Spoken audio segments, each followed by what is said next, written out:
Kaway-kaway dyan sa mga naghihintay ng item for this June 2025 bago yung pasukan.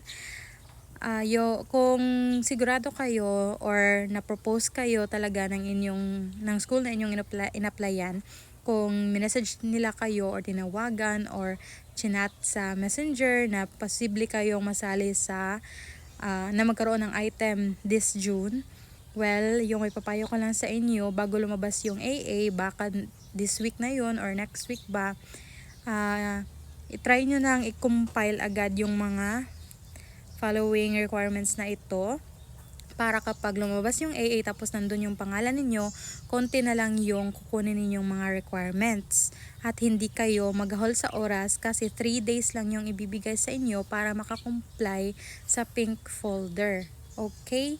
So, sa mga other questions, kung may mga katanungan pa kayo, pwede kayong mag-comment dyan sa ating comment section para makita din ng iba at masagot din natin. Yun lang.